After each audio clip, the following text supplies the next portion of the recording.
Yeah, it's so scary to show up. It feels dangerous to be seen. It's terrifying. But it is not as scary, dangerous, or terrifying as getting to the end of our lives and thinking, what if I would have shown up? What would have been different? So what I think you're asked to do on a daily basis is walk through this hall, get to the top of the stairs, and get naked. Get really real. Put yourself out there and walk out there so people can see you and see what you've made and see what you're doing. So I want to tell you about something that changed my life as a creative person. And it's a quote from Theodore Roosevelt, and it has completely, I know it sounds cheesy and cliche to think a quote can change your life, but sometimes when you hear something, when you need to hear it and you're ready to hear it, something shifts inside of you. And so my story is that I am a researcher, and I never thought I would have a big public career. And so I did a TED Talk that went very viral. And in the wake of that, I was kind of everywhere for a couple of months on every CNN.com, NPR. It was everywhere, and something I wasn't used to.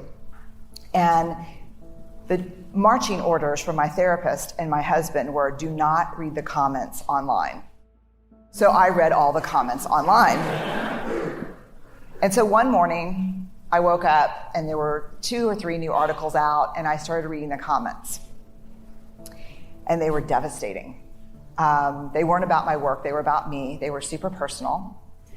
And they were the things that creative people play in their mind and then give up doing what they really want to do. Like if I asked every single one of you, what would you try if you knew people would never say this about you? What would this be? So that morning, Steve and the kids leave. I stay home. I get on the couch and I watch 8 hours of Downton Abbey.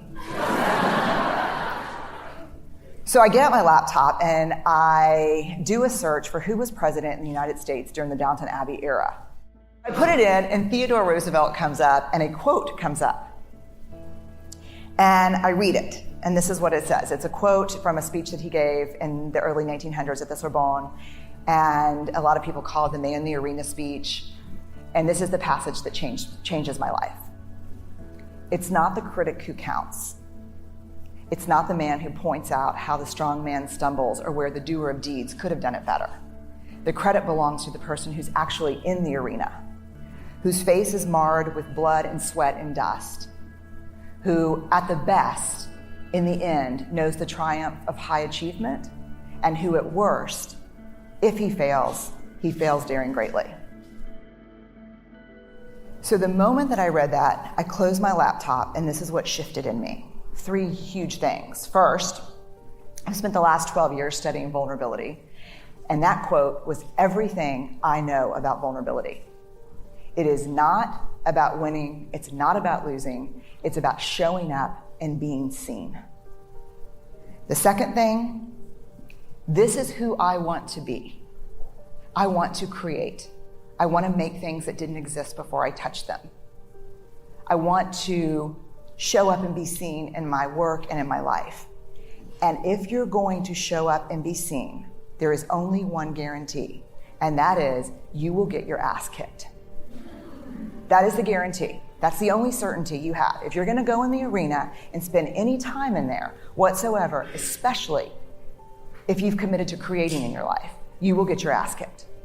So you have to decide at that moment, I think for all of us, if courage is a value that we hold, this is a consequence. You can't avoid it. The third thing, which really set me free and is kind of a new philosophy about criticism, which is this. If you're not in the arena also getting your ass kicked, I'm not interested in your feedback. If you have constructive information, feedback to give me, I want it. And I'm an academic, I'm hardwired for wrestling around with stuff like that. If you say, hey, you forgot all this literature, or hey, you should have done this, or terrible sentence construction over here, like let's do it. I love that. But if you're in the cheap seats, not putting yourself on the line and just talking about how I could do it better, I'm in no way interested in your feedback. So I know about the sweaty creative. And so what I want to do today is I want to talk very specifically about the arena. This is where we sweat. I live down here sometimes just dreaming about the day that I come up and how awesome it's going to be. But I stay down here a lot. And here's what we do. The arena's right there. You can see it. The light's there. And the fear is this. I'm scared. A lot of self-doubt, comparison, anxiety, uncertainty. And so what do most people do when they're walking into the arena and those things are going to greet them up top? What do? You armor up, right? This is where I would imagine the old days that they got all their stuff on. When you armor up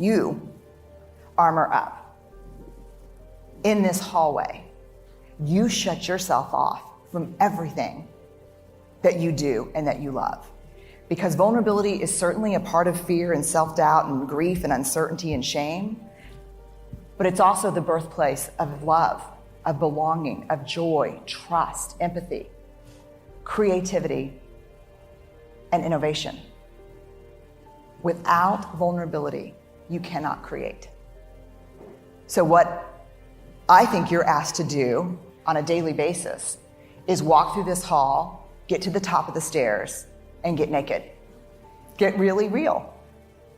Put yourself out there and walk out there so people can see you and see what you've made and see what you're doing.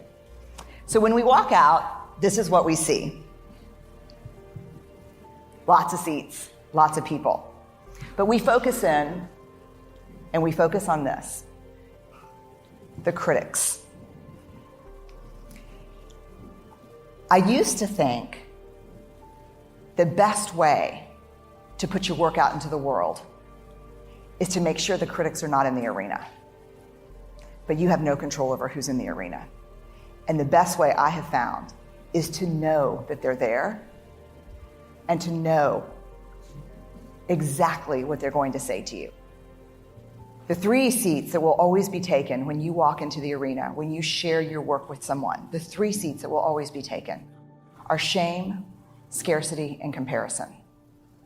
Shame, completely universal human emotion. We all have it. It's that gremlin that whispers, you're not enough. The other seat that's always taken is scarcity. What am I doing what am I doing that's original? Everyone else is doing this. 150 people are doing it who are better trained than I am. The third seat, always comparison. How many of you ever struggle with comparison? The thing is, I don't care what people think. I don't worry about the critics in the arena. Sends a huge red flag up for me. We're hardwired for connection. When we stop caring what people think, we lose our capacity for connection. When we become defined by what people think, we lose our capacity to be vulnerable. So rather than locking these folks out from the arena, what I'm going to invite you to do is reserve seats for them, which doesn't seem like a good thing to do. But I have 13,000 pieces of data, and I've done this work for 12 years. And what I have found and what I have learned from these folks and then try to apply it in my own life that has changed my life is to reserve a seat, to take the critics to lunch, and to simply say when I'm trying to do something new and hard and original, and I'm trying to be creative and I'm trying to innovate, to say, I see you, I hear you, but I'm going to show up and do this anyway. And I've got a seat for you, and you're welcome to come, but I'm not interested in your feedback. The other piece that's tough is, to me, if you're going to spend your life in the arena, if you're going to spend your life showing up, really showing up, there's a couple things that you need. The first is a clarity of values. You have to, I know, when I came out here, I knew I could screw this completely up. I could get booed off stage, bad things could happen, but I don't have a choice Because if courage is my value, I have to do this. Whether it's successful or not, it's irrelevant. So a real clarity of values is important. The other thing is you gotta have at least one person in your life who's willing to pick you up and dust you off and look at you when you fail, which hopefully you will, because if you're not failing, you're really not showing up. But who is willing to look at you when you fail and say, man, that sucked.